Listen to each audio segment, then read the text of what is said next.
माँ Janaki series present.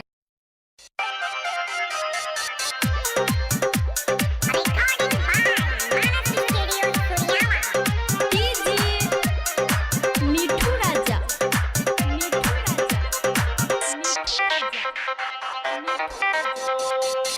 नइखे इलाज कोनो नइखे दवाई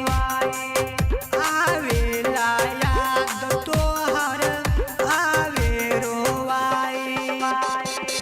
नइखे इलाज कोनो नइखे दवाई आवेला याद तोहर आवे रोवाई अरे दिलवा के दर्द बढ़ा के गइलू हंसले हंसैलू रोवाई के गइलू जियते मुआई के गइलू हंसले हंसैलू रोवाई के गइलू जियते मुआई के गइलू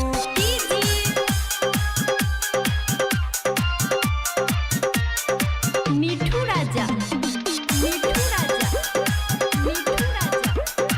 राजा पटसोनी।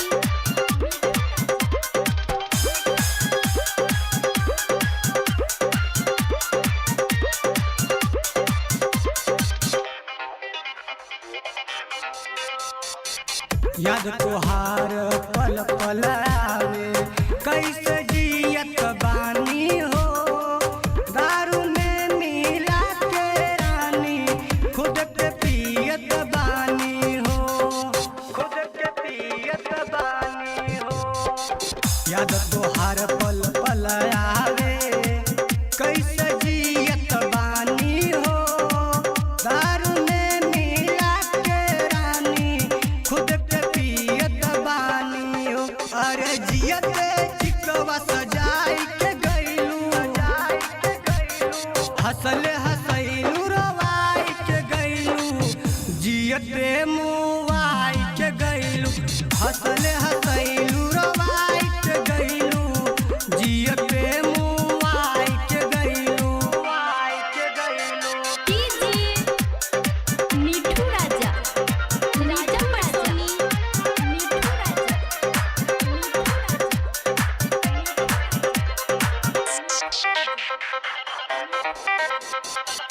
प्यार में दगा मिलल कल्लू